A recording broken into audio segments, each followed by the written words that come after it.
National pension system यानी NPS में अब बड़े बदलाव आने वाले हैं। 1 अक्टूबर 2025 से नए रूल्स लागू होंगे, जिससे ये और फ्लेक्सिबल और पावरफुल रिटायरमेंट ऑप्शन बन जाएगा। वैसे तो एनपीएस 2004 में सिर्फ गवर्नमेंट एम्प्लॉयज के लिए लॉन्च हुआ था और 2009 में सभी सिटीजन्स के लिए ओपन हो गया, लेकिन तब से लेकर आज तक इसमें लगातार रिफॉर्म्स होते रहे हैं और आज के टाइम में ये एक reliable, tax friendly retirement plan माना जाता है। अब एक बार फिर से नए चेंजेस अनाउंस हुए हैं जो डायरेक्टली आपके रिटायरमेंट सेविंग्स को इम्पैक्ट करेंगे।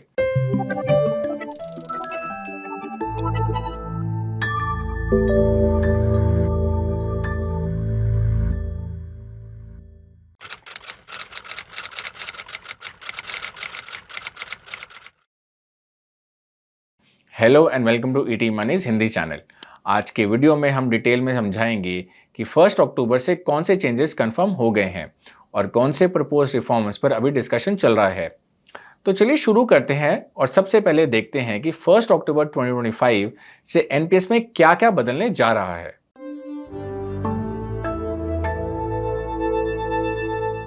चलिए सबसे पहले बात करते हैं 1 अक्टूबर से क्या क्या चेंजेस आ रहे हैं।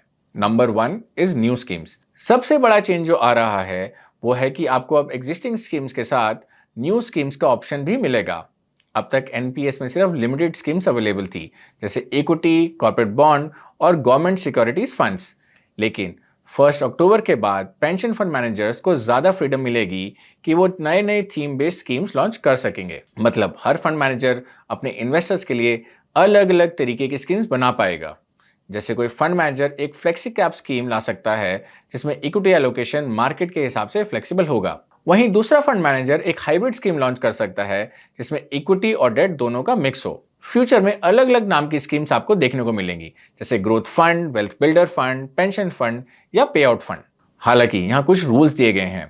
पहला रूल ये है कि हर नई स्कीम में मिनिमम 2 वेरिएंट्स होंगे। एक मॉडरेट रिस्क वेरिएंट उन लोगों के लिए जिन्हें बैलेंस चाहिए। दूसरा हाई रिस्क और अग्रेसिव वेरिएंट उन लोगों के लिए जिन्हें इक्विटी का ज्यादा एक्सपोजर चाहिए। दूसरा रूल है स्कीम्स को एक स्पेसिफिक ग्रुप के लिए डिजाइन करना होगा। मतलब सबके लिए एक ही जैसा प्लान नहीं होगा। कॉर्पोरेट एम्प्लॉयज के लिए अलग स्कीम डिजाइन की जा सकती है, सेल्फ एम्प्लॉयड प्रोफेशनल्स के लिए अलग और गिग वर्कर्स जैसे कैब ड्राइवर्स, डिलीवरी पार्टनर्स के लिए अलग। अब इससे यह फायदा होगा कि अपनी कैटेगरी के हिसाब से आप स्कीम चूज कर पाओगे जो आपकी इनकम पैटर्न और रिस्क कैपेसिटी के साथ ज्यादा मैच करेगी। और क्योंकि इनके नाम भी गोल ओरिएंटेड होंगे, तो आपको सीधा सीधा समझ आ जाएगा कि स्कीम का ऑब्जेक्टिव क्या है। जैसे ग्रोथ या वेल्थ बिल्डर जैसे स्कीम ज्यादा इक्विटी हैवी होगी।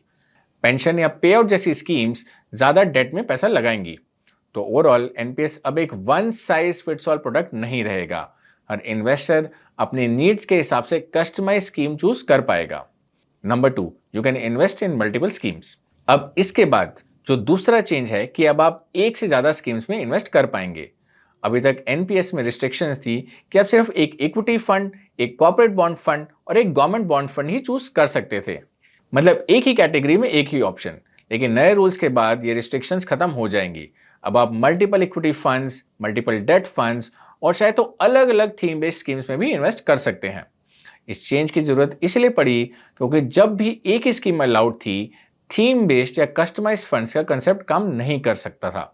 अगर एक ही इक्विटी फंड में पैसा डालना कंपलसरी है, तो फंड मैनेजर चाहे नए ऑप्शंस लाए भी सब्सक्राइबर्स को फ्लेक्सिबिलिटी ही नहीं मिलती। अब रेगुलेटर्स ने ये रिस्ट्रिक्शंस हटा दिया है। मतलब आप अपने पोर्टफोलियो को और डाइवर्सिफाई कर सकते हो।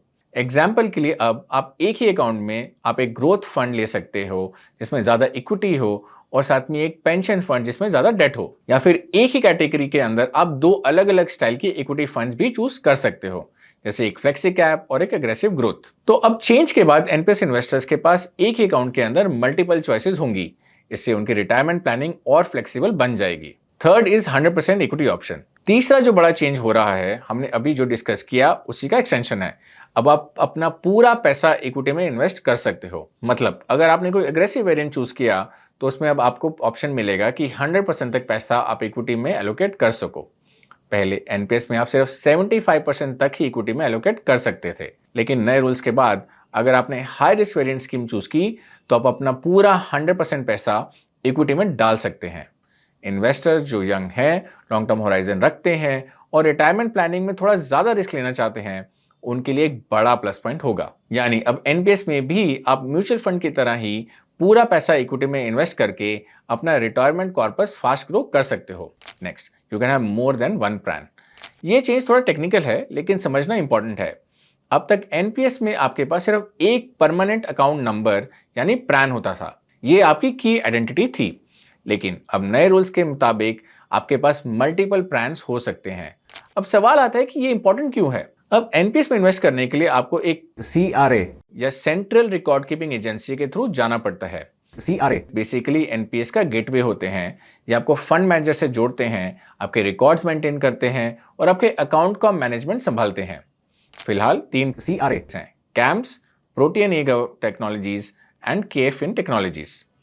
पहले जब आप एनपीएस ज्वाइन करते थे तो आपको इनमें से सिर्फ एक सीआरए चूज करना पड़ता था और इसी वजह से आपको एक ही प्लान मिलता था। अब ये सिस्टम चेंज हो रहे हैं। अब आप मल्टीपल सीआरए के साथ साइन अप कर सकते हो और हर एक के थ्रू अलग अलग प्लान होल्ड कर सकते हो।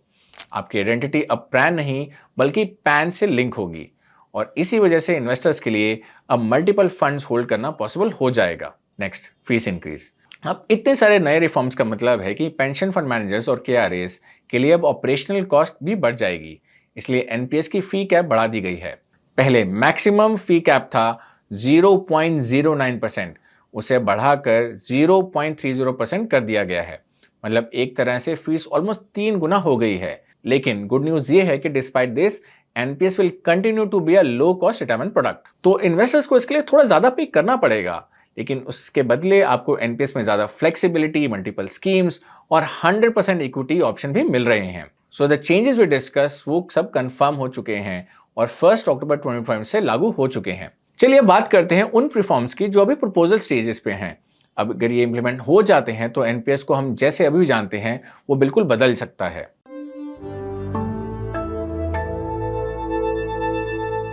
सबसे पहले प्रपोज चेंजेस हैं विड्रॉल रूल्स के लिए।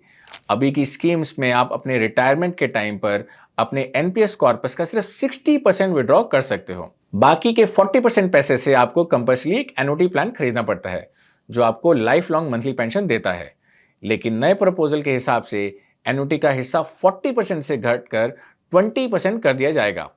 इसका मतलब रिटायरमेंट के टाइम आप अपने कॉर्पस का 80% तक लमसम विड्रॉ कर पाओगे और सिर्फ 20% ही एनुटी में डालना कंपल्सरी होगा। ये एक बड़ा रिलैक्सेशन होगा क्योंकि इन्वेस्टर्स को अपने पैसे पे ज्यादा कंट्रोल मिलेगा। अगला propose change lock in limit को लेकर है। अभी के सिस्टम में एनपीएस की मैच्योरिटी तब होती है जब आप 60 साल के हो जाते हैं, मतलब तभी आप अपना पैसा विड्रॉ कर सकते हैं। लेकिन नए प्रपोजल के हिसाब से एक मिनिमम लॉक इन पीरियड 15 साल का रखा जा सकता है। इसका मतलब अगर आपने 25 साल की एज में एनपीएस शुरू किया तो 40 साल की एज तक ही आपका पैसा लॉक इन रहेगा और उसके बाद विड्रॉल पॉसिबल हो सकता है, चाहे आप रिटायरमेंट एज पर हो या ना हो। अगर ये अप्रूव होता है तो एक बड़ा चेंज होगा क्योंकि इससे इन्वेस्टर्स को अपने पैसों पर जल्दी एक्सेस मिल जाएगा। हालांकि एग्जैक्ट कंडीशंस अभी पीएफआईडी ने डिस्क्लोज नहीं की हैं, जैसे कि विड्रॉल लिमिट कितनी होगी या कौन से केसेस में अलाउड होगा। ये सभी डिटेल्स पर क्लैरिटी अभी नहीं मिली है। अब इसके बाद तीसरा जो बड़ा प्रपोज चेंज है एज लिमिट को लेकर है। अभी के सिस्टम में आप अपना पैसा एनपीएस में मैक्सिमम 75 साल की एज तक रख सकते हैं, उसके बाद विड्रॉल कंपल्सरी हो जाता है। नए प्रपोजल के हिसाब से ये लिमिट 75 साल से बढ़कर 85 साल तक की जा सकती है। मतलब आप अपना पैसा एनपीएस में 10 साल और ज्यादा इन्वेस्ट रख पाओगे। इसे एक एग्जाम्पल से अच्छे से समझते हैं। मान लीजिए आप 60 साल की एज में रिटायर होते हैं और आपके पास एनपीएस कॉर्पस में 20% एनुअलिटी पोर्शन के बाद अभी भी 40 लाख बचता है। अगर ये पैसा 8% एनुअल रिटर्न अर्न करता है तो 75 ईयर्स की एज में लगभग 1.27 करोड़ हो जाएगा। लेकिन अगर आप इसको 85 साल की एज तक इन्वेस्टेड रखते हो तो कॉर्पस बढ़कर लगभग 2.74 करोड़ हो जाएगा। मतलब आपके कॉर्पस में आपको लगभग 1.5 करोड़ का एक्स्ट्रा ग्रोथ मिल सकता है। ये एनपीएस के नए रूल्स और प्रपोज्ड रिफॉर्म्स थे। Now the confirm changes are already live from 1 October and if the proposed changes also get implemented तो एनपीएस एक और भी फ्लेक्सिबल और पावरफुल रिटायरमेंट ऑप्शन बन जाएगा। आपको कौन सा चेंज सबसे ज्यादा पसंद आया हमें कमेंट सेक्शन में जरूर बताएं। और अगर आप एनपीएस में इन्वेस्ट करना चाहते हैं तो ईटी मनी ऐप पर जाकर आज ही एक्सप्लोर करें। और इसके साथ हम वीडियो के एंड में आ गए हैं। अगर आपको ये वीडियो अच्छा लगा तो अपने फ्रेंड्स और फैमिली के साथ इसे जरूर शेयर करें और help us reach more people. हम एक नई वीडियो के साथ जल्दी आएंगे, तब तक take care. Mutual fund investments are subject to market risks. Read all scheme-related documents carefully.